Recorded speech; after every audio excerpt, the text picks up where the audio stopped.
Bom, tentar ser o mais rápido possível e colocar aqui a pergunta que me fizeram agora há pouco sobre fundo de investimento, né? Então vamos lá.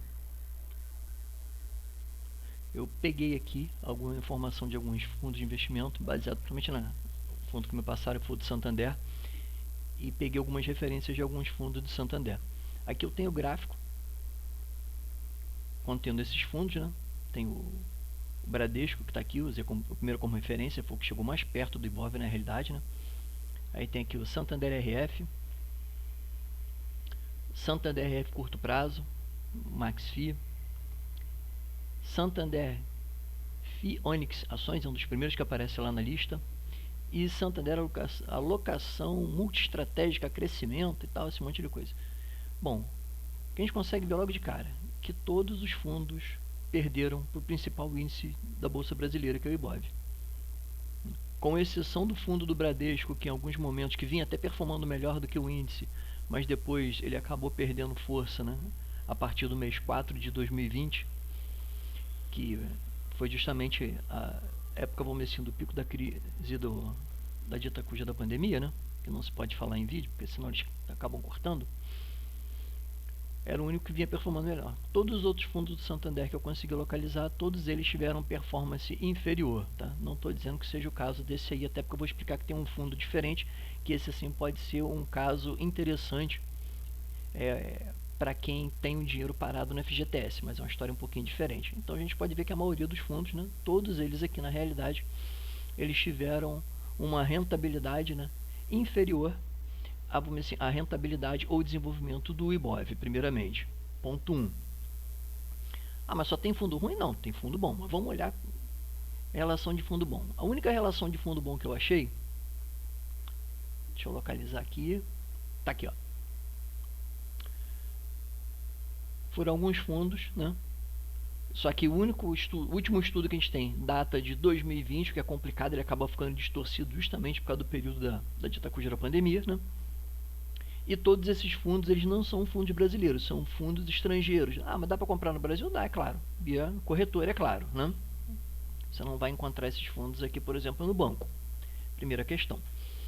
E chama atenção alguns detalhes, né, sobre esses fundos. Por exemplo, tem aqui a rentabilidade, ó, 20 em relação ao Ibov, né, que no período de 2020 foi uma queda final, chegando no final 9,44%. Todos esses fundos aqui, né, que estão relacionados aqui embaixo, performaram melhor do que o Ibov. Bom, quais são os fundos? Vou relacionar eles aqui para vocês, né? Então aqui, quem quiser parar, pode parar, anotar e depois conferir todos eles.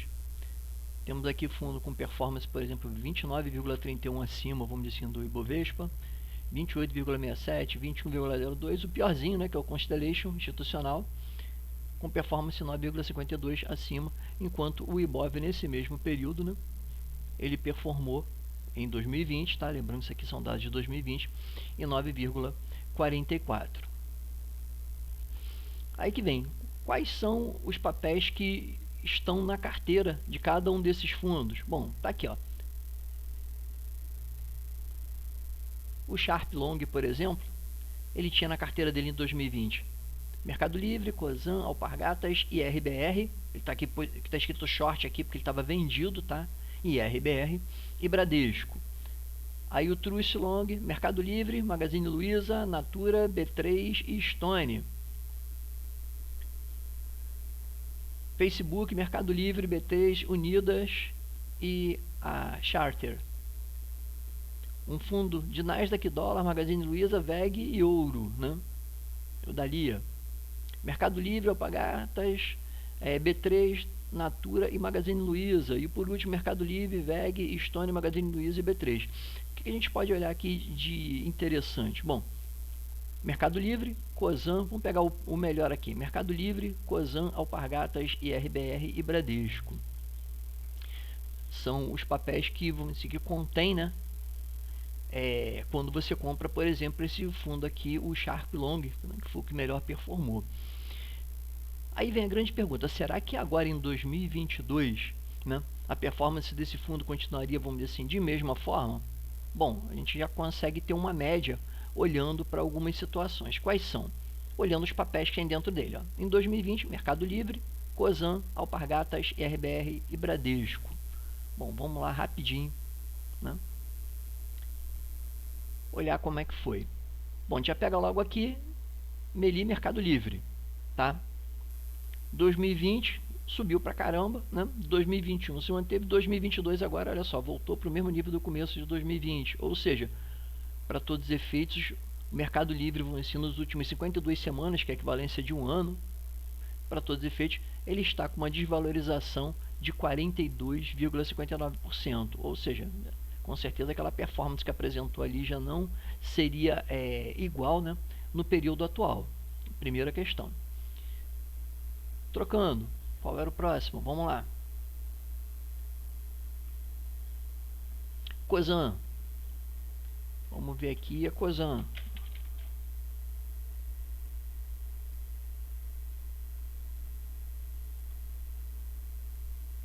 Cosan 3, né, que é a padrão.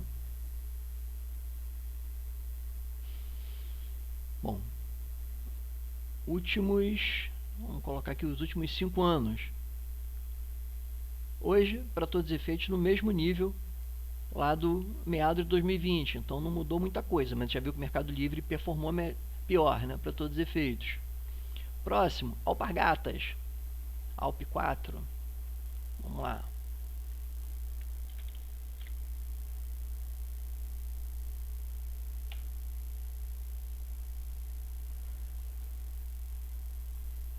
Alpargatas.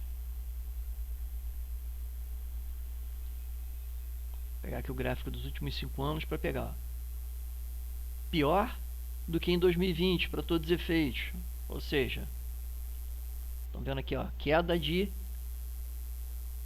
53,22%. Próximo. IRBR e Bradesco. Vamos lá dar uma olhada em IRBR. IRB Brasil. IRBR 3. Nos últimos 5 anos, vamos pegar os dados de 2020. Olha só, 2020 para todos os efeitos, ele estava aqui, ó. Se ele estava vendido para todos os efeitos, a posição dele, vamos supor que ele comprou aqui a 6,36, continua vendido, tá lucrando para todos os efeitos alguma coisa, mas não compensa para todos os efeitos, porque se você pegar aqui 49,33% de queda, mas como a posição dele é vendida, né, é o inverso disso daqui. Então seria para todos os efeitos, vamos colocar 49,50, 50%, teria 50% de lucro para todos os efeitos em relação ao valor de entrada deles. Tá? Seria uma posição que estaria compensando um pouquinho, mas não estaria compensando para todos os efeitos, querendo ou não, a perda provocada, por exemplo, no Mercado Livre. E para fechar, Bradesco. Vamos ver Bradesco, BBDC4.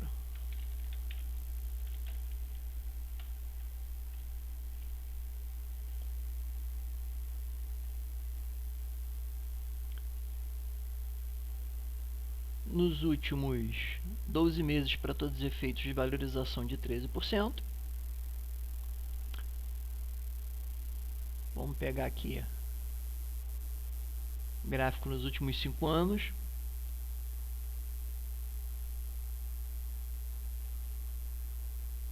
Vamos pegar aqui os dados de 2020. Ó. Se ele pegou no começo de 2020, o Bradesco estava aqui em cima, 23, alguma coisa. Atualmente, 20,38. Se for fazer uma média pendurada aqui daqui para cá, né, de 21 para o final, seria algo em torno de R$22 mais ou menos, seria a média dele. Ou seja, R$22 se você colocar em 2020, que foi o período, né, de apuração, vamos dizer assim, do resultado do fundo, né, que seria, vamos dizer assim, o quanto ele rendeu ou deixou de render. Para todos os efeitos agora ele estaria apanhando também.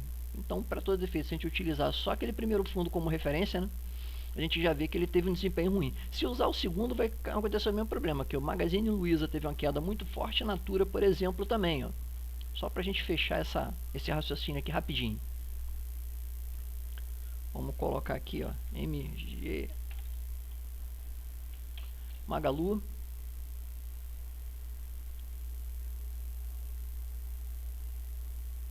Últimos 5 anos. Olha só. 14 para 24, vamos fazer uma média aqui, daria uma base de 18 mais ou menos. Magalu está sendo cotada a R$ 3,84, né? E Natura, vamos colocar aqui também. NTCO3, últimos 5 anos. 2020, vamos pegar uma média aqui, 49 para 50, R$ 49, vamos esquecer até a queda, né?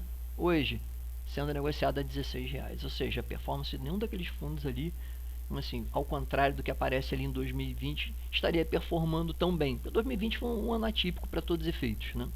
Querendo ou não. Tem alguma opção de fundo? Sim.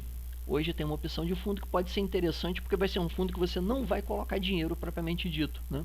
E esse vocês têm que pegar, dar uma olhada. Eu posso até deixar o link para vocês depois lá no próprio, como diria, lá no WhatsApp, né? Que é justamente esses fundos mútuos de privatização. O que são esses fundos? Basicamente são fundos que você pode utilizar teu FGTS, né, ou 50% do seu FGTS, via o teu banco, né, e transformar, e o banco oferece alguns produtos que são esses fundos, os FMPs, né, que você usa o dinheiro que está parado lá no FGTS nesses fundos. Pode ser interessante? Pode, mas toma muito cuidado com qual tipo de papel está sendo aplicado, né? Esse link, inclusive, aqui da matéria da XP eu vou deixar, né? Vou colocar daqui a pouquinho lá no, para quem quiser olhar com calma, nesse tipo de fundo aqui, para quem está com dinheiro, por exemplo, parado, um valor razoável, né? Principalmente parado no FGTS. Bom, qualquer dúvida, galera, quarta-feira, só chamar rapidinho antes da aula, ou até no intervalo rapidinho a gente troca uma ideia sobre isso. Uma boa tarde para todos e, como sempre, bons investimentos.